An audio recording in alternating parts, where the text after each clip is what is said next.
асосгузори сулҳу ваҳдати миллӣ, пешвои миллат, президенти ҷумҳурии Тоҷикистон муҳтарам Эмомалӣ Раҳмон ва раиси Маҷлиси миллии Маҷлиси олии ҷумҳурии Тоҷикистон, раиси шаҳри Душанбе муҳтарам Рустами Эмомалӣ муассисаи таҳсилоти миёнаи умумии назди сарраёсати маорифи шаҳри Душанберо мавриди истифода қарор доданд.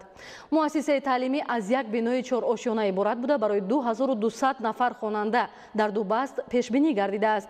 Баъди бунёди мактаби нав дар ин ҷо 80 нафар бо кор таъмин гардиданд ки 54 нафарашон омӯзгорони соҳибтахассус мебошанд. раванди таълим дар муассиса пурра бо забони русӣ бароҳ монда шуда он дорои 48 синфхонаи замонавӣ мебошад.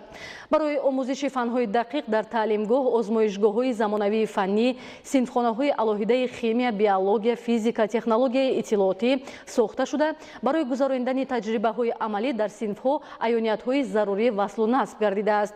синфхонаҳои таълимӣ бо тахтаҳои электронӣ муҷаҳҳаз мебошад.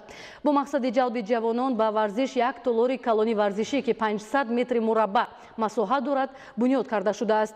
толори мазкур барои дар ҳама фасли сол ба бозиҳои футбол, волейбол ва баскетбол машғул гардидан мусоид мебошад. ҳамзамон як толори бозии тенниси рӯи мизӣ баҳри тарғиби ин навъи варзиш дар миёни ҷавонон сохта шудааст. китобхонаи замонавии муассиса дорои беш аз 10 000 нусха адабиёти дарсӣ ва бадеӣ буда барои хонандагон ҳамчунин китобхонаи электронӣ ташкил гардидааст ки ба ин васила онҳо ба адабиёти ҷаҳонӣ дастрасӣ пайдо менамоянд. дар доираи солҳои 2020-2040 20-солаи омӯзиш ва рушди фанҳои табиатшиносӣ, дақиқ ва риёзӣ дар соҳаи илму маориф дар муассиса маҳфилҳои математика, физика, биология ва бозии шоҳмот ташкил карда шудааст ки дар рушди зеҳнии наврасон мусоидати фаъол